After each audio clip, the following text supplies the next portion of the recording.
Hello everyone, আসসালামু আলাইকুম। Welcome to my channel myself cooking.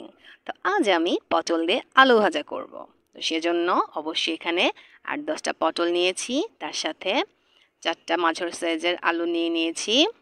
এখন আমি পটল আর আলুটা ভালো মতো খোসা ছাড়িয়ে নেব। এই তো সবগুলো উপকরণ আমার খোসা ছাড়ানো হয়ে গেছে, সুন্দর মতো আমি ধুয়ে নিয়েছি এগুলো।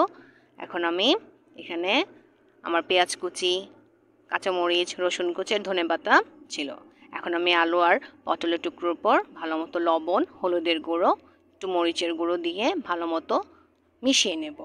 এই তো দেখতে পাচ্ছেন আমি হাত দিয়ে ভালো মতো আলু আর পটলটা ভালো মতো মিশিয়ে নিচ্ছি। তো আমি এগুলো একই সাইজে রাখার চেষ্টা করেছি, দেখতেও যেন খুব সুন্দর হয়, ভালো মতো ভাজা হয়। তো প্রথমেই আমি প্যানে গরম তেলে পটলটা ভেজে নেব। সেজন্য একটা একটা করে পটল আমি খুব সুন্দর মতো দিয়ে দিচ্ছি। তো এখন আমি সবগুলো পটল আমার দেওয়া হয়ে গেছে, দেখতে পাচ্ছেন হালকা তেলে আমি ভেজে নিচ্ছি। তার পাশে আমি আলুগুলো রেখে দিয়েছি, পরবর্তীতে ভাজবো।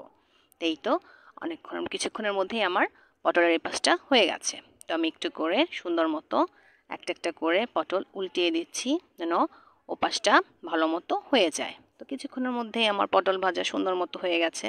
তো এরপরে আমি কেটে রাখা আলুর টুকরোগুলো আস্তে আস্তে গরম কড়াইতে দিয়ে দিচ্ছি। এখানে কিন্তু তেলটা ডুবো তেলে না, হালকা তেলে আছে, দেখতে পাচ্ছেন। এই তো আলুটা যেন একটু ভালো মতো ভাজা ভাজা হয়, সেজন্য। এই তো আমার আলুটা ভাজা হয়ে গেছে, কালারটা দেখতেই পাচ্ছেন বাদামি কালার হয়ে এসেছে। তো এখন আমি সবগুলো উঠিয়ে ফেলবো। এটা আমার পটল আর আলু ভাজা হয়ে গেছে। তো এখানে আমি গরম কড়াইতে গরম তেলের ওপরে পেঁয়াজ কুচি দিয়ে দিয়েছি, তার সাথে আমি একটু রসুন কুচি দেব, একটা রসুন হলেই হবে। তার সাথে আমি ফালি করা 2-3টা কাঁচামরিচও দিয়ে দিলাম। এখানে আমি পরিমাণ মতো লবণটা দিয়ে দেব, হলুদের পরিমাণ দেব একটু। এখানে আমি কোনো মরিচের গুঁড়ো দিচ্ছি না, কারণ এটা আমি একটু ভাজা ভাজা করব, যেহেতু অনেক সময় বাচ্চারা সবজিটা খেতে চায় না। তো তার সাথে যদি পটল ভাজির সাথে যদি আপনি একটু আলু ভাজে দেন, একসাথে মিক্স হলে ওরা আলু মনে করে পটল ভাজাটাও খুব সুন্দর মতো খেয়ে নেয়। তো এই তো আমার পেঁয়াজটা তেলের মধ্যে ভালো মতো কষানো হয়ে গেছে, খুব সুন্দর কালার চলে এসেছে। তো এর মধ্যে আমি আমার ভেজে রাখা আলুগুলো দিয়ে দিলাম, তার সাথে পটলগুলো আমি দিয়ে দিচ্ছি। সবগুলো আমি একসাথে সুন্দর মতো কড়াইতে দিয়ে দিলাম।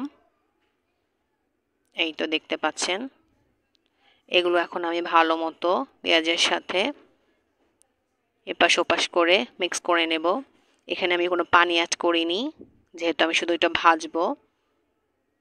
এই তো দেখতে পাচ্ছেন আমার পটল দিয়ে আলু ভাজা হয়ে এসেছে। এইটা এখন আমি কুচি করে রাখা ধনেপাতাটা দিয়ে দিয়েছি।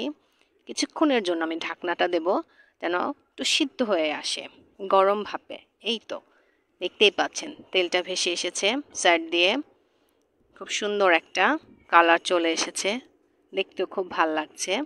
এই তো দেখতে পাচ্ছেন সবগুলো উপকরণ একদম পারফেক্ট। তো এই যে এভাবে আমি আমার পটল দিয়ে আলু ভাজা পরিবেশন করার চেষ্টা করেছি। আপনারাও বাসায় অবশ্যই ট্রাই করবেন।